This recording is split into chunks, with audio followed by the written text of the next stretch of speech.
Hello and welcome to the Pig and Whistle Tales from Azeroth. As always here at the Pig and Whistle Inn in Stormwind, I go through a variety of subjects with regards to World of Warcraft. So grab a bottle or a pint, sit back and enjoy.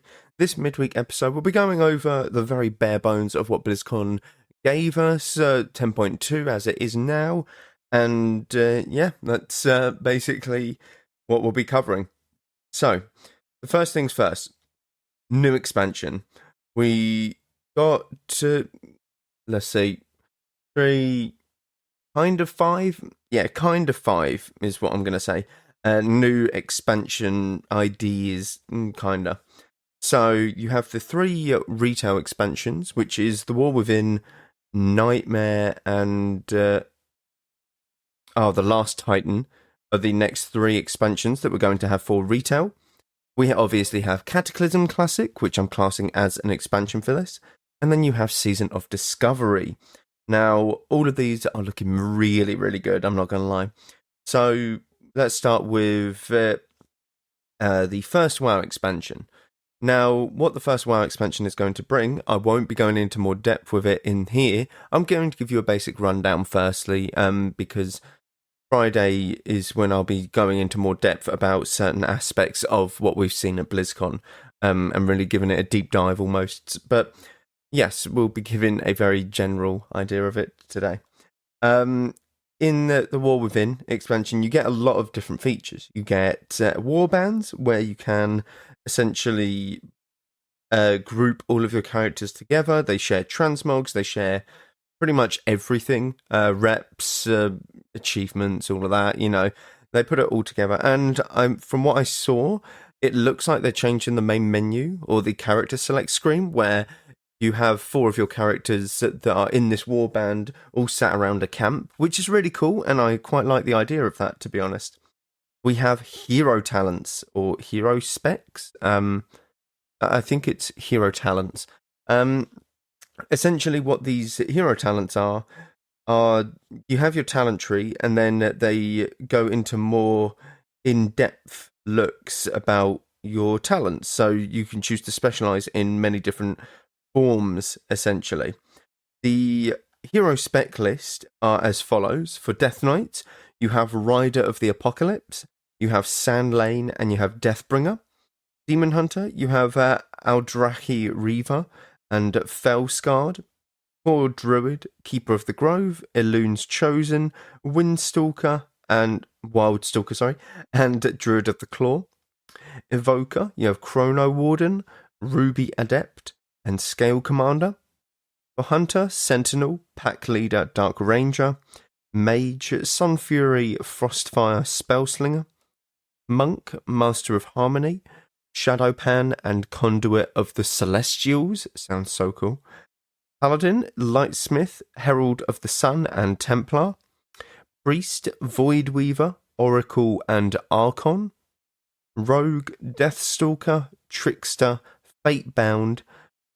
Shaman, Stormbringer, Farseer, Totemic. For Warlock, Soul Harvester, Hellcaller, Diabolist. Oh, that sounds so good. Warrior, Colossus, Slayer, and Mountain Thane.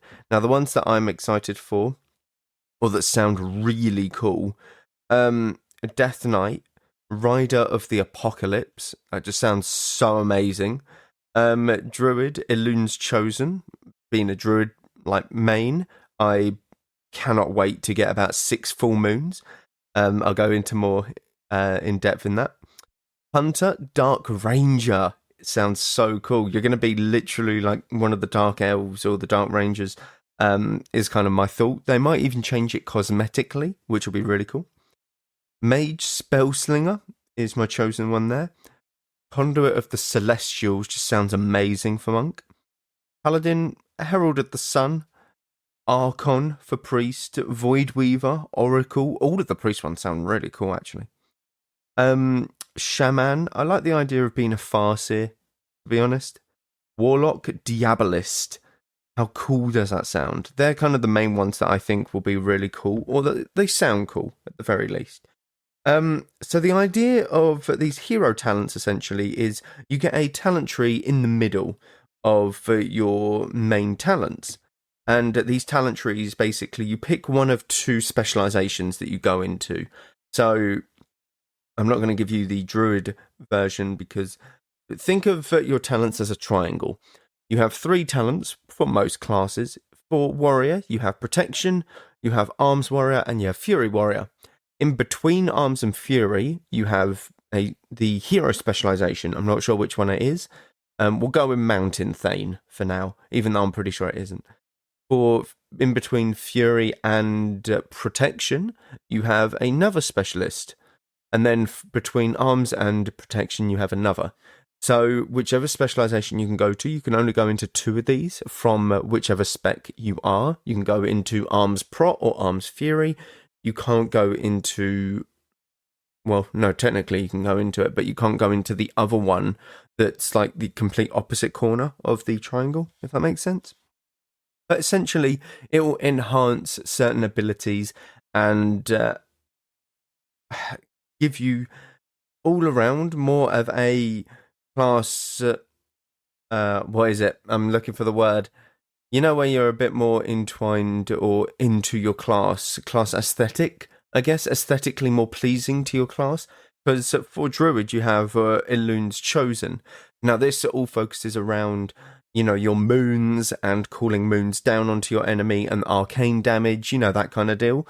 And it's very aesthetically pleasing from what I believe is going to happen. Now, Void Hunter, obviously you can literally just be a Void Hunter. Your spells cosmetically can get changed potentially. They have not ruled that out, which is really, really cool. And I think that it will be very cool, these hero talents. And I think that these are something that they could have done to the talent trees without messing up the talent trees or adding more rows, because they said in their interview that adding more rows gives it that extra little bit of complexity, which they don't necessarily want. Because if they do that, they'll go down the route of, okay, we add more talents, and then suddenly in 2-3 expansions time, we're back to Cataclysm, where you have to, you know, scale it back, and then eventually Miss Pandaria, where you get the 6 talents, and you don't want that. We all like and love the talent trees that they are in Dragonflight. We don't want to go back to the old Shadowlands, you know, before all of that. So I think this is a very good step, and I think it will really improve your class aesthetic almost, and you'll really be happy to essentially play that class. You'll feel like you are a warrior of Elune or something if you're a boomkin, or a really cool Dark Ranger if you're a Void Hunter, you know, that kind of deal.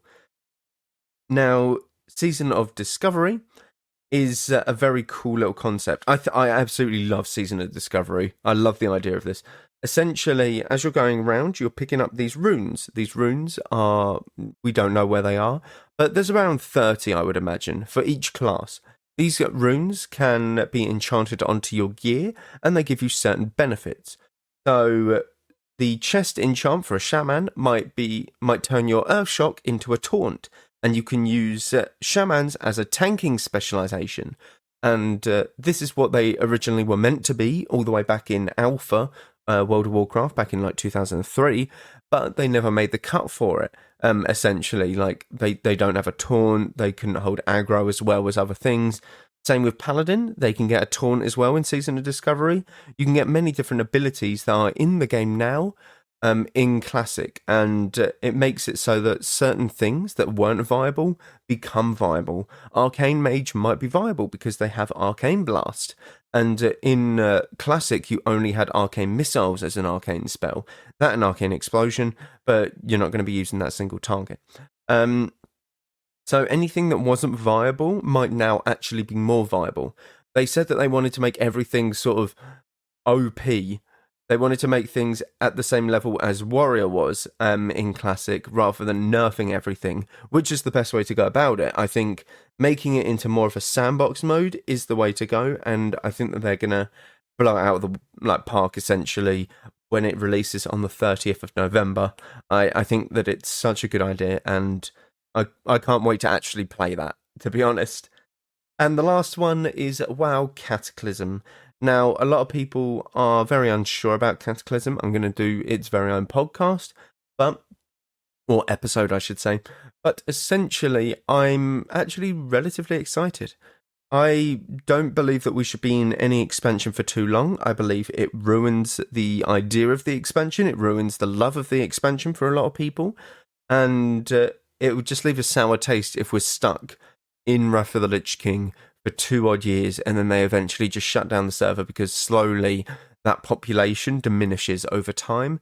So I'm very much all for following in the footsteps of retail and going through each expansion because it allows people who'd never experienced these expansions to experience them, good or bad.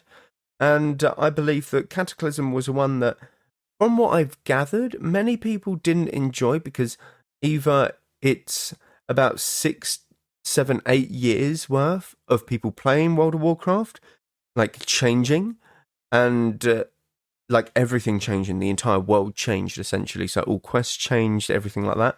Or I found out that a lot of people just played solo in Cataclysm, from my guild's perspective anyway, and that doesn't make for an enjoyable gaming experience in a mass multiplayer online game. So I think they're very they're worried that it will be the same. But I think if you have a guild and you're looking to raid or do PvP, I think that you will be fine in Cataclysm. Cataclysm brought a lot of quality of life changes, differences to the game, a lot of new spells, such as Wild Mushroom, Solar Beam for Boomkin. You had Time Warp for mages, Flame Orb for mages, which I think is a very cool spell. You know, it brought a lot of good things. I think people just have a sour taste in the mouth of Cataclysm because everything changed and a lot of people weren't as interactive with each other when it came to Classic back in the day. I do believe that. I do fully believe that because we're more connected in World of Warcraft now more than ever because of stuff like Discord. It's easier to set up raids and stuff. Whereas back in the day, it was obviously a lot tougher. You didn't have Discord, you had TeamSpeak, you had people needing to set it up. They either had awful PCs, they just couldn't, that kind of deal.